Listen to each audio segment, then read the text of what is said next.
আসসালামু আলাইকুম। আজকে পিএইচসি নিয়ে কথা বলবো। তার আগে একটা বিষয় নিয়ে বলি। আপনারা কি বলতে পারেন শেখ হাসিনার প্রথম শ্রেষ্ঠ বিজয় কোনটি? যে বিজয়ের কারণে শেখ হাসিনা মাফিয়া হয়ে উঠেছিল, যে বিজয়ের কারণে শেখ হাসিনা দানব হয়ে উঠেছিল, যে বিজয়ের কারণে শেখ হাসিনা গুম খুন হত্যার করে রাজত্ব চালিয়েছিল 15 বছর, যে বিজয়ের কারণে শেখ হাসিনা স্বৈরশাসক হয়ে উঠেছিল, যে বিজয়ের কারণে শেখ হাসিনা ফ্যাসিস্ট হয়ে উঠেছিল, আপনারা কি বলতে পারেন? যদি বলতে পারেন কমেন্ট সেকশনে জানান। হ্যাঁ, শেখ হাসিনা যে বিজয়ের ফলে 15 বছর টিকেছিল, সে বিজয় হয়েছিল 2009 সালে বিডিআর বিদ্রোহের মাধ্যমে। এটাই শেখ হাসিনার সবচেয়ে বড় বিজয়, শ্রেষ্ঠ বিজয়, প্রথম বিজয়। কিভাবে? আপনি দেখেন 1971 সালে 9 মাসের রক্তক্ষয়ী যুদ্ধেও আমাদের 57 জন আর্মি অফিসার মারা যায়নি, কিন্তু শেখ হাসিনা বিডিআর বিদ্রোহে শুধু 57 জন ঊর্ধ্বতন আর্মি অফিসারকে হত্যা করেনি, সাথে শত শত অন্যান্য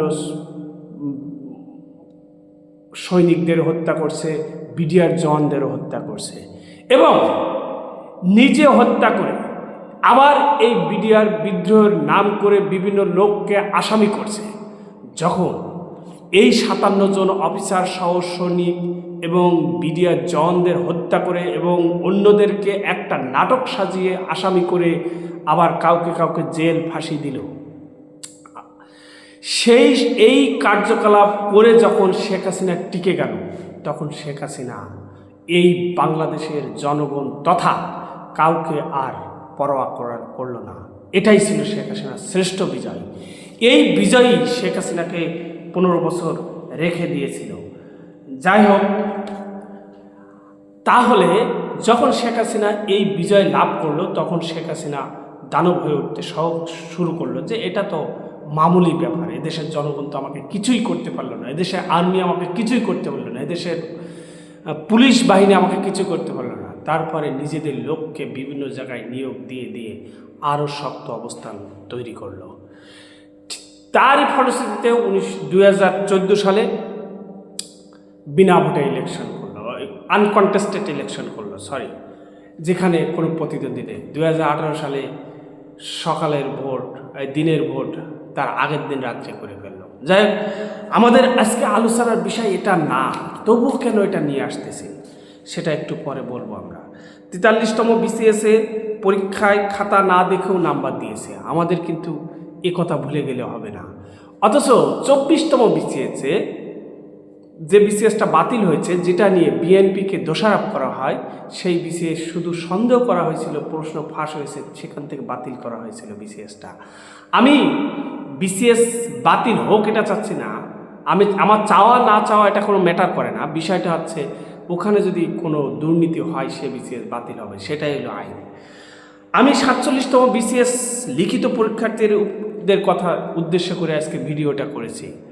47তম বিসিএস লিখিত পরীক্ষার্থীরা যৌক্তিক সময় চেয়ে একটা আন্দোলন করেছে। এই আন্দোলনে পিএইচসি বিসিএস পরীক্ষার্থীদের উপর লাঠিচার্জ করছে। আরে ভাই, এখানে তো তারা চাকরি চাইতে যায়নি, এখানে তারা তো অগ্নিসংযোগ করতে যায়নি, এখানে তারা তো নাশকতা করতে যায়নি, কেন তাদের উপর লাঠিচার্জ করা হলো? তারা যৌক্তিক একটা সময় চেয়েছে, আপনি বুঝিয়ে তাদেরকে দিয়ে দিতেন, অথবা আপনি চাইলে 15 দিন পরে পরীক্ষা নিতে পারতেন, কিন্তু না, আপনি সেটা করবেন না। আপনিও শেখ হাসিনার মতন, আমি যেটা বলছি দিস ইজ রাইট, এটা ছাড়া আর কোনোটা হতে পারে না। 15 দিন পরে পরীক্ষা নিলে কি মহাভারত অশুদ্ধ হবে জানি না, এটা ব্যাখ্যা কেউ দিতে পারলে একটু কমেন্ট সেকশনে জানাবেন।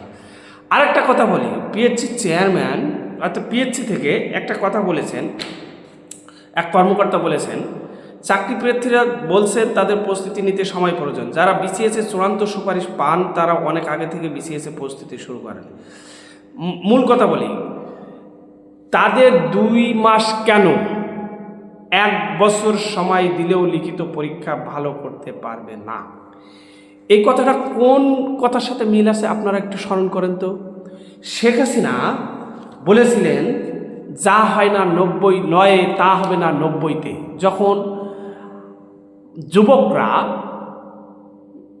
৩৫ করার জন্য আন্দোলন করছিল তখন এই কথা বলছিল, যা হয় না ৯ তা হবে না ৯০-তে। ঠিক তেমনি ২ মাস কেন ১ বছর সময় দিলেও তারা পারবে না।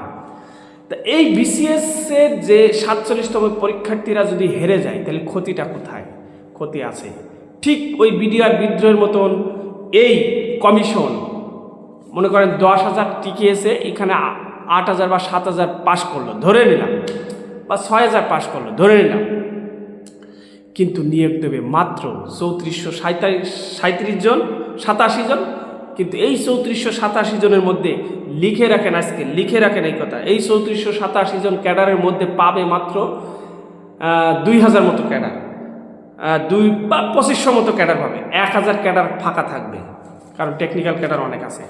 তারপরে নন ক্যাডার নিয়োগ দেবে মাত্র ২০১ জন।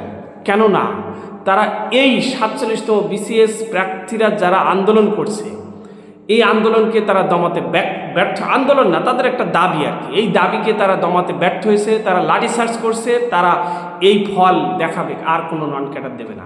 শুধু ৪৭তম বিসিএস না, প্রত্যেক বিসিএসে তাদের মন মতন করবে। এখন আসি, নন ক্যাডার দিলে দেশের লাভ না ক্ষতি? দেশের লাভ। তাহলে ক্ষতিটা কোথায় দেশের?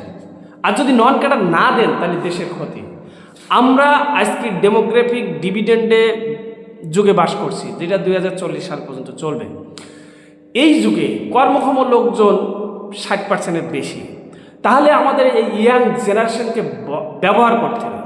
এখন যদি আপনি এই বিসিএস থেকে নন ক্যাডারে বেশি নিয়োগ দেন তাহলে দেশের কী লাভ? এই ছেলে মেয়েগুলো চাকরি পেয়ে যাবে, এরা কর্মে ঢুকে যাবে, এরা চাকরির আশায় বসে থাকবে না, এরা চাকরির আশায় বসে থাকবে। এই একটা লাভ যে আপনি ইয়াং জেনারেশনকে ব্যবহার করতে পারছেন সর্বোচ্চ।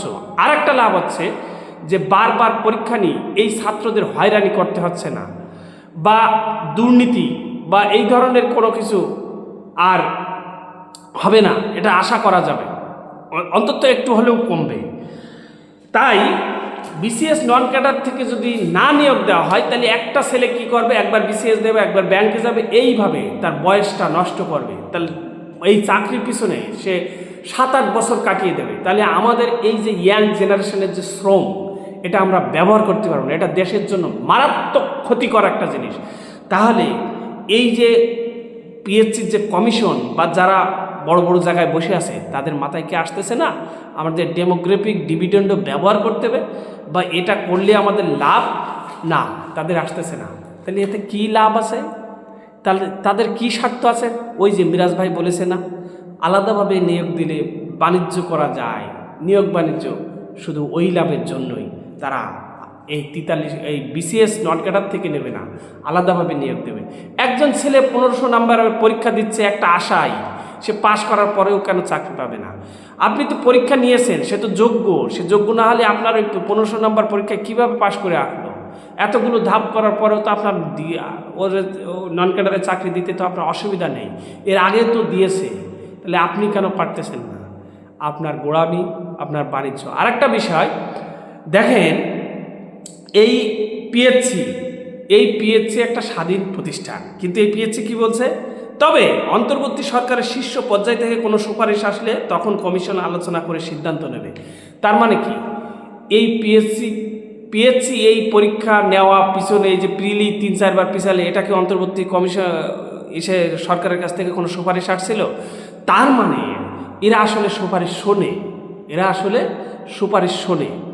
এই পিএইচসি আমরা যতটা ট্রান্সপারেন্ট মনে করছি, আমার কাছে মনে হচ্ছে না এতটা ট্রান্সপারেন্ট। কারণ আপনি প্রিলি কয়েকবার পিছালেন, তখন অন্তর্বর্তী সরকারের কোনো সুপারিশ নিলেন না, পরামর্শ নিলেন না, এখন কেন নিতে চাচ্ছেন? তার মানে অন্য কোনো কাজে কি আপনারা নেন? মানে যেটা আমি বোঝাতে চাচ্ছি বুঝেছেন কিনা জানি না। তা ভালো থাকবেন। এই পিএইচসির জন্য বোধোদয় হয় এবং ৪৭তম বিসিএসদের যৌক্তিক সময় দেয়, এবং নন ক্যাডার বিধি ২৩ সংশোধন করে বিসিএস নন ক্যাডার থেকে সর্বোচ্চ যেন নিয়োগ দেওয়া হয়। আসসালামু আলাইকুম।